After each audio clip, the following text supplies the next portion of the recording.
عورتیں اگر اپنے خامند کے ساتھ باہر جانا چاہتی ہیں تو کسی پارک میں جانا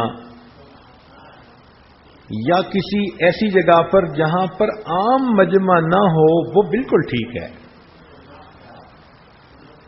مگر گھر کی بجائے چلو پیزا ہٹ پہ جا کے کھانا کھا کے آتے ہیں، اچھا ہنی آج جا کے ہم KFC پہ کھانا کھاتے ہیں، یہ جو مصیبت ہے نا اور زندگی کی ترتیب ہے، یہ بہت ہی زیادہ انسان کے لیے نقصان دہ ہے۔ یا تو شیطان بیوی کو کسی گناہ میں پھنسانے میں کامیاب ہو جاتا ہے یا خاوند کو کسی گناہ میں پھنسانے میں کامیاب ہو جاتا ہے۔ تو اس لیے پبلک پلیسز کے اوپر گھومنے پھرنے کی عادت ڈالنا یہ عام طور پر جھگڑوں کا سبب بنتا ہے۔ یاد رکھیں، اچھی زندگی گزارنے کے لیے اگر خاوند کو گھر میں ہی گرم چولہا مل جائے اور گرم دل مل جائے تو اس کے سوا اس کو تیسری کوئی چیز نہیں چاہیے ہوتی۔ آپ گھر میں ہی اس کو اچھے کھانے بنا کر دے دیں اور گھر میں ہی اس کو اپنے دل کی گرمی کا احساس دلا دیں کہ آپ کتنی محبت کرتی ہیں، تو پھر خاوند کو باہر گھومنے کی کیا ضرورت ہے؟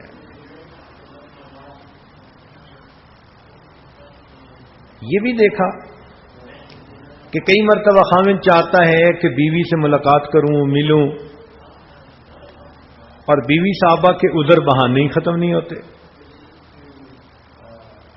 نہیں نا یہ ہے اور وہ ہے اور فلاں ہے، اور یہ چیز غصے کا سبب، یہ چیز جھگڑے کا سبب بنتی ہے۔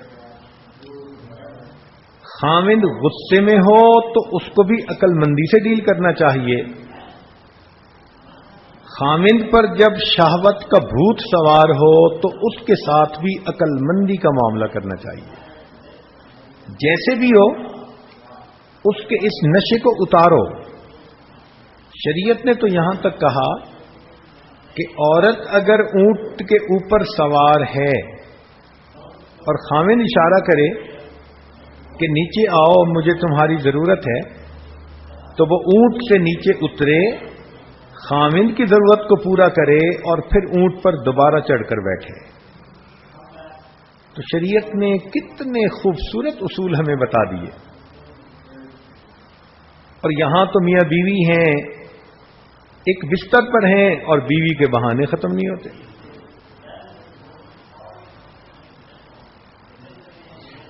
ایک اور چیز جو جھگڑے کا سبب بنتی ہے وہ یہ کہ خاوند کبھی کبھی کام کی وجہ سے، دفتر کی وجہ سے، دین کے کام کی وجہ سے یا دوستوں کی وجہ سے گھر دیر سے آتا ہے، تو خاوند کے گھر دیر سے آنے پر یہ شک دل میں رکھ لینا کہ باہر اس کا کسی کے ساتھ کوئی تعلق ہے، یہ انتہائی نقصان دہ بات ہے۔ جب بیوی خاوند کو کسی ایسے گناہ کا طعنہ دے جو اس نے نہیں کیا تو اس پر خاوند کا ری ایکشن ایک مرد ہونے کے ناطے ہمیشہ بہت زیادہ ہوتا ہے۔ کیا بیوی الزام برداشت کر سکتی ہے کہ خاوند اس کو کہے کہ تمہارا کسی غیر کے ساتھ تعلق ہے؟ اگر بیوی اس بات کو سن کر فوراً پھڑک جاتی ہے کہ تم نے یہ بات کر کیسے دی، تو خاوند کا بھی تو یہی معاملہ ہے نا۔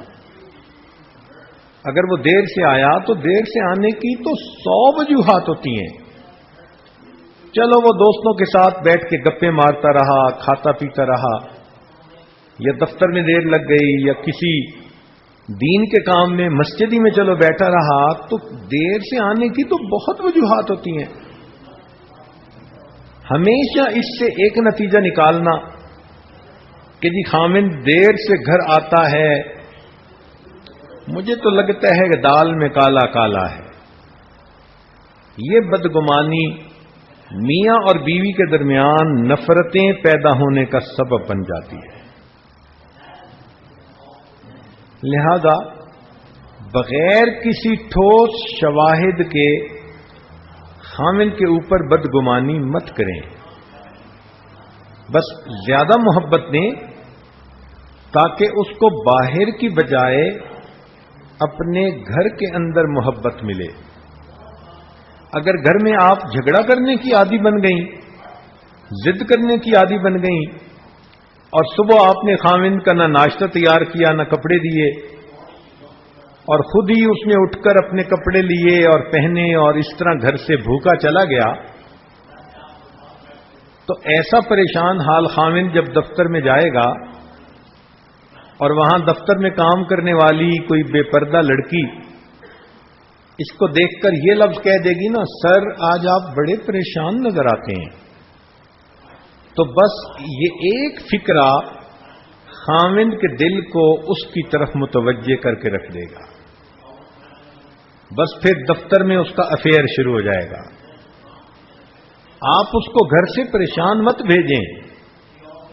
اللہ تعالیٰ نے قرآن مجید میں فرمایا لِتَسْكُنُوا إِلَيْهَا، تاکہ خاوند تم سے سکون پائے.